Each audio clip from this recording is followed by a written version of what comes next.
ஊடக நண்பர்களுக்கும் பத்திரிகை நண்பர்களுக்கும் மேடையில் இருக்கும் என்னுடைய நண்பர்களுக்கும் கலைஞர்களுக்கும் வந்திருக்கும் நல்ல உள்ளங்களுக்கும் என்னுடைய வணக்கத்தை தெரிவித்துக் கொள்கிறேன். இந்த படம் முதல்ல கவுண்டமணி சாருடைய படம். கவுண்டமணி சாருடைய நான் மேடையில் எல்லாமே வெற்றி விழா மேடைகளில் தான் நானும் கவுண்டமணி சார் இருந்திருக்கோம். எத்தனையோ ஊர்களுக்கு போயிருக்கோம், எத்தனையோ படங்கள் வெற்றி.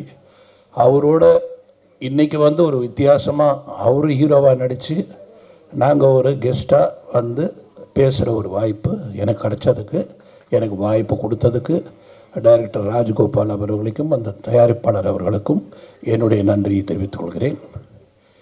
முதலில் கவுண்டமணி சாரை வச்சு படம் எடுத்த தயாரிப்பாளர்களுக்கு என்னுடைய மிகப்பெரிய நன்றியை நான் தெரிவித்துக் கொள்கிறேன். இந்த மாதிரி ஒரு காலகட்டத்தில் கவுண்டமணி சார் மேலே நம்பிக்கை வச்சு அவருடைய காமெடி என்றைக்குமே நிற்கும் அப்படின்ற நம்பிக்கையோட ப்ரொடியூசர் எடுத்திருக்காரு. அதே மாதிரி டைரக்டர் வெரி ஹிலேரியஸ் டைரக்டர். அவர் எத்தனையோ படங்களுக்கு ட்ராக்ஸ் எழுதி கொடுத்துருக்காரு. பல காமெடியன்ஸ்க்கு அவர் ஒரு அப்லிஃப்டாக இருந்தவர் தான் ராஜகோபால் அவர்கள். ஸோ அந்த மாதிரி ஒரு அருமையான டீம். இங்கே இருக்கிற அத்தனை ஆர்டிஸ்டில் எல்லாருமே என் படத்தில் நடித்தவங்க தான். அதனால் அவங்கள பற்றி நான் எதுவும் பேசுகிறதுக்கு நேரம் இல்லை. ரெண்டாவது, டைரக்டர் ஏற்கனவே சொன்னார், இந்த படத்தோட டைரக்டர் இந்த மாதிரி 12:30 மணி வரைக்கும் தான் டைமுன்னு. ஆனால் அவரே ஒரு 15 நிமிஷம் பேசிட்டார். ஸோ இதுக்கப்புறம் பாக்யராஜ் சார் பேசணும். அதனால் எனக்கு என்ன பேசுனா, கவுண்டமணி சாரை பற்றி பேசணும்னா நிறைய இருக்குது, என்கிட்ட நிறையா இருக்குது. ஒரு விஷயம் கவுண்டமணி சாரை பற்றி சொல்லணுன்னா, அவருக்கு மேனேஜர் கிடையாதுங்க, அவருக்கு டிரைவர் கிடையாது, அவர்கிட்ட டைரி கிடையாது. டேட்டு சொல்லிட்டா போதும், மனசில் வச்சுப்பார் டேட்டை. இந்த டேட்டு இவங்களது, இந்த டேட் அவங்களது, அந்த டேட் இவங்களது அப்படின்னு மனசுலேயே டேட்டை வச்சு அவரே வண்டி ஓட்டிகிட்டு வருவார். அவருக்கு டிரைவர் கிடையாது. இதை மாதிரி ஒரு அருமையான வசதியான ப்ரொடியூசர்ஸுக்கு மிகவும் எளிமையான ஒரு நடிகர் தமிழ் இண்டஸ்ட்ரியில் இன்னொருத்தர் இருப்பாரான்னு என்னால் சொல்ல முடியாது. அப்படிப்பட்ட பர்ஃபெக்ட் ஆக்டர் எனக்கு இன்னொன்று எத்தனை பேருக்கு தெரியணும், ஒருவேளை அது கரெக்டாக கூட இருக்கலாம், தப்பாகவும் இருக்கலாம். அதிக படங்கள் கவுண்டமணி சார் நடித்தது என் படம் தான் நான் நினைக்கிறேன். அவரே சொல்லுவார், 24 படத்துக்கு மேலே நடிச்சிருக்கார் என் படத்தில். அந்த 24 படத்தில் 20 படம் ஹிட்டு. நான் அவர் இருந்ததில். இதில் என்ன வேடிக்கைன்னா, நான் ஒரு 4 பேஜ் டைலாக் எழுதிட்டு சத்யராஜ் சாருக்கும் கவுண்டமணி சாருக்கும் டைலாக் சொல்லுவேன். அந்த 4 இவங்க 2 பேரை சேர்ந்து 6 ஆக்கிடுவாங்க. திரும்ப அதை படிக்கும்போது என்னால் எதையுமே கட் பண்ண முடியாது. அந்த மாதிரி 6 ஆகிடும் அந்த பேஜ். அது மாதிரி 2 பேஜ் கொடுத்தா 4 ஆகிடும். இப்படி அந்த பேஜஸில் சரி அதில் என்ன ஃபில்டர் பண்ணலான்னு பார்த்து, அதில் என்ன ஹைலைட்னு பார்த்து காமெடி பண்ணும் பொழுது இந்த 3 பேருடைய சக்ஸஸுக்கு காரணம் இந்த டீம் தான், அவங்க கான்ட்ரிபியூஷன் தான்.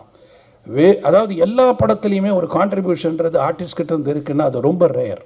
அப்படி ஒரு கான்ட்ரிபியூஷன் உள்ள ஒரு ஆக்டர் யாருன்னா கவுண்டமணி சார். அவர் அதில் நீங்கள் பர்டிகுலராக நிறைய படம் நான் சொல்லணும்னா, 1 நடிகன், அந்த பிரியாணி சீனை எடுக்கவே முடியலங்க, எடுக்கவே முடியல. சிரிச்சுக்கிட்டே இருக்கு, எங்கே கட் சொல்கிறது தெரியல. சிரிச்சு நான் மேக்ஸிமம் இவங்களுக்கு ஒரே பிளாக்கில் வச்சுட்டு திருப்பி க்ளோஸ்னு கட் பண்ணி திருப்பி அந்த டைலாக் எடுக்க பயமாக இருக்கும். ஏன்னா அந்த மாதிரி ஒரு காமெடி எத்தனை தடவை எடுத்தாலும் சிரிப்பாங்க. அதே மாதிரி இளையராஜா சார் ரீரிகார்டிங்கில் இப்படி ஒரு சிரிப்பு அவர் சிரிப்பார்னா யாரும் நம்ப மாட்டீங்க. அவ்வளோ ரசிப்பார் காமெடியை. அவர் கவுண்டமணி சாரோட மிகப்பெரிய ரசிகர். ஏன்னா என்னுடைய படத்துலேயே நான் இளையராஜா சார் சிரித்து பார்த்துருங்க. அதாவது அவர் மியூசிக் போடுறதுக்கு முன்னாடி ரீல் பார்ப்பார். அந்த ரீலில் அப்படி சிரிப்பார் கவுண்டமணி சாரை பார்த்து. அந்த மாதிரி ஒரு அவருடைய மனசு. சிவாஜி சார், நமக்கெல்லாம் ரொம்ப பாக்கியண்டா, இந்த மாதிரி நடிகன்லாம் அவர் யாரோடலாம் நடிச்சிருக்காரு, நாகேஷ் சாரோட, சந்திரபாபுட எல்லாரோடையும் நடித்தவர். அவர் இந்த அவருடைய ஜென்ரேஷனில் இந்த 2வது அவருடைய மகன் பிரபு, அவரோட நடிக்கக்கூடிய ஒரு நடிகரை பார்க்கும் பொழுது கவுண்டமணி அருமையாக இருக்கேன், அருமையாக பண்ணுறாரியா, அருமையான காமெடியா. ஸோ மிகப்பெரிய நடிகர்களுக்கு எல்லாருமே கவுண்டமணி அவர்கள் ரசிகர். அவங்க ரசிகர்கள், அவங்களுக்கே ரசிகர். அப்படி ஒரு இடத்தை பிடித்தவர் தான் கவுண்டமணி சார். நிறைய அவரை பற்றி சொல்லணும். ஆனால் எங்களுக்கு நேரம் கிடையாது. பாக்யராஜ் சார் சொல்கிறாரு, இந்த மாதிரி நம்ம நிறைய சொல்லணும்னு நினச்சோம், ஆனால் நமக்கு வந்து 2 நிமிஷம் 3 நிமிஷம் தான் கொடுத்துருக்காங்க. அதுக்கேற்ற மாதிரி மேக்ஸிமம் எவ்வளோ சீக்கிரம் நான் முடிக்கிறேனோ முடிச்சாதான் அவர் பேச முடியும். இன்னும் நிறைய சொல்லலாம். இந்த படத்தோட இசை ரொம்ப நல்லா இருந்தது, ரொம்ப ரசித்தேன் சார் உங்கள் மியூசிக்கை. அண்டு ஃபோட்டோகிராஃபி ரொம்ப நல்லா இருந்தது. எல்லாமே இதில் உழைச்ச கலைஞர்கள் அத்தனை பேரும் பிரமாதமாக ஒர்க் பண்ணியிருக்காங்க. இதில் பியூட்டி என்னன்னா, நல்ல ஃப்ரேம் பண்ணி எல்லா பில்லர்ஸ், நல்ல பில்லர்ஸ் போட்டிருக்காங்க. கவுண்டமணி சாரை சுற்றி நல்ல பில்லர்ஸ், எல்லாமே ஸ்ட்ராங் பில்லர்ஸ் போட்டதால் இந்த படம் கண்டிப்பாக வந்து ஒரு வெற்றி அடைகின்றது. ஒரு சாதாரண ஒரு ஒரு ஆடியன்ஸாக நான் சொல்கிறேன், டைரக்டாக கூட சொல்ல, ஆடியன்ஸாக சொல்கிறேன். எனக்கே அந்த சாங்ஸ் பார்க்கும்போதும் அந்த ட்ரெய்லர் பார்க்கும்போது ரொம்ப இன்ட்ரெஸ்டிங்காக இருந்தது. அதனால் அவருடைய பஞ்சஸ் இருக்கும். ஏன்னா ஒரு ஆக்டர் நடித்தாலே அவங்கள ஒரு வழி பண்ணிவிடுவார் அவர். அப்போ கிட்டத்தட்ட 36 ஆர்டிஸ்ட் அவர் என்ன பண்ணியிருப்பாருன்னு யோசிக்கிறேன் நான். விட்டுருக்க மாட்டார், எல்லோரும் ஒரு விற்பனை. அதே மாதிரி மன்னனில் வந்து அந்த உண்ணாவிரத சீன்லாம் எடுக்க முடியல. இப்போ கூட பார்த்தீங்கன்னா ரஜினி சார் வந்து அப்படி திரும்பி தான் சிரிச்சிட்டு இருப்பார். ஓகேல கூட 9 டேக்கு. இதை விட பெரிய வேடிக்கை என்னென்னா, ஆர்டிஸ்ட் சிரிச்சா பரவாயில்ல, கேமராமேன் சிரிப்பார். அவர் கை ஆடும். அப்போல்லாம் மானிட்டர் கிடையாது, இந்த கைவர் ஆடி என்னையா இவங்க sir I can't control sir, I can't control அப்படின்னு அசோக்குமார். அவருக்கே தமிழ் தெரியாது. இது தெரியும், ஒரு பாடி லாங்குவேஜை போய் சிரிக்க ஆரம்பிச்சிடுவார். ஏன்னா what you'd understand, no he is very funny, he is doing all fun இப்படின்னு பேசுவார் அவர்.